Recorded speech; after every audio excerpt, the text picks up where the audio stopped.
हे बिल सुद्धा आपण 34 प्रमाणे एकमताने पारित करायचा विश्वास व्यक्त करतो। खरं तर या संदर्भामध्ये जे कायदे आपण निरसित करतोय,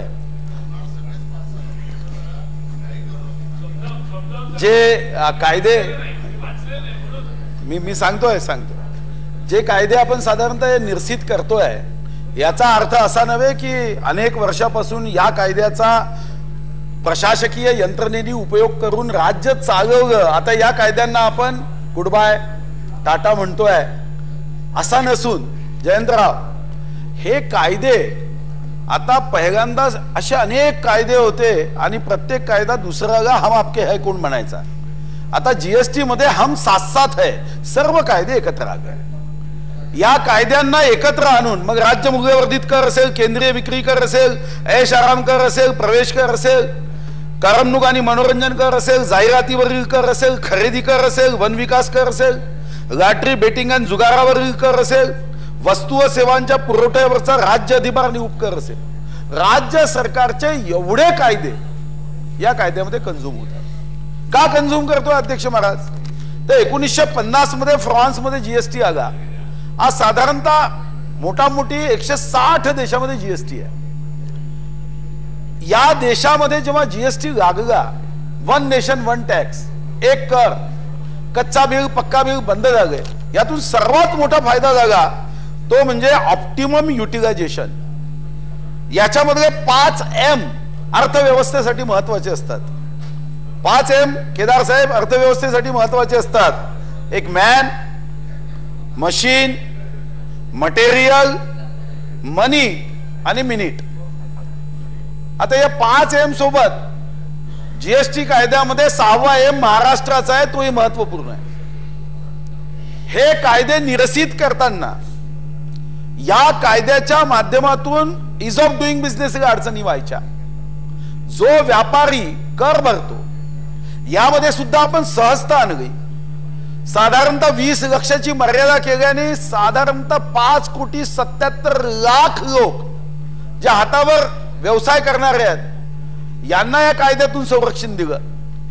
आणि अध्यक्ष महाराज सहजता आणत इतक्या कायद्याचा सामना करण्याच्या ऐवजी जीएसटी या एका कर प्रणालीने आपण देशाचा साधारणतः विकास दर हा अंदाजे 2% वाढवू शकू, राज्याचा विकास दर वाढू शकेल, कर चोरी संपेल, अप्रामाणिकता संपेल, व्यापारी व्यापार करू शकेल ना की तो अकाउंटंट राहील, अशा अनेक बदल यातून घडणार आहे। आणि मी सन्माननीय सदस्यांना पुन्हा एकदा आठवण करून देतो की हे कायदे रद्द करत असताना या संदर्भामध्ये सर्वंकष विचार सर्व राजकीय पक्षाच्या नेत्यांकडून मांडला गेला। सर्व राजकीय पक्षांनी एकत्रितपणे यामध्ये कोणते कर हे संपवायचे आहे, समाप्त करायचे याची चर्चा झाली। आणि ज्या कराच्या संदर्भामध्ये एकमत होऊ शकलं नाही त्यामध्ये पेट्रोलियम आणि मद्य, ज्यामध्ये अनेक राज्यांनी आक्षेप घेतला की जीएसटी मध्ये हे 2 गोष्टी आणता कामा नयेत, एवढ्या 2 गोष्टी जीएसटीच्या बाहेर ठेवल्यात आणि बाकी सर्व करांच्या संदर्भामध्ये एकमत झालं। काही आता काँग्रेसचे राज्य, इतर राज्यांचं म्हणणं आहे की हे उत्पन्न जीएसटी मध्ये आपण घेऊ नका, कारण आम्हाला 5 वर्ष आम्हाला कोणत्याहीच करामध्ये फेररचना करण्याचा अधिकार राहणार नाही, अशी पद्धत आणू नका। जसं जयंतराव म्हणाले की 70% आता कराच्या वस्तू या जीएसटी काउन्सिलकडे गेल्या आणि म्हणून अनेक राज्यांनी असं म्हटलं की आता मद्य हा आमच्याकडे अधिकार असू द्या की एखाद्या अशा अतिविशिष्ट प्रसंगी आपल्या राज्याचा टॅक्स इतर माध्यमातून वाढवण्यासाठी काही वस्तू या आमच्या हातात असाव्यात।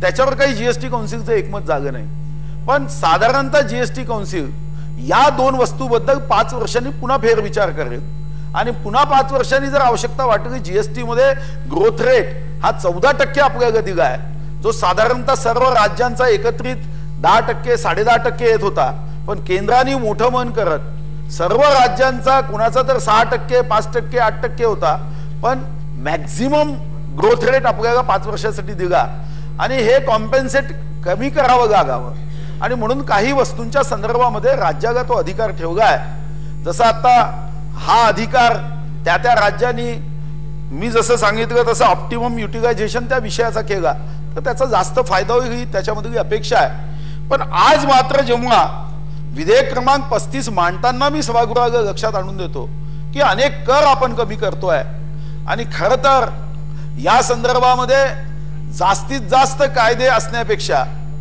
कमीत कमी कायद्यांनी राज्य किंवा देश चालवणं ही साधारणतः घटनाकारांच्या मनात असणारी अपेक्षा होती आणि ती अपेक्षा अर्थव्यवस्थेच्या दृष्टिकोनातून या विधेयकाच्या माध्यमातून आपण साधारणतः राज्याचे जे कर निरसित करतोय किंवा काही कायद्यामध्ये बदल करतोय, हा बदल या 35 मध्ये जो आहे तो आपण करतोय आणि यातून या विधेयकाला मंजुरी झाल्यानंतर अनेक कायदे निरसित होणार आहे। मी सभागृहाला विनंती करतो की एकमताने या विधेयकाला सुद्धा मंजुरी द्या।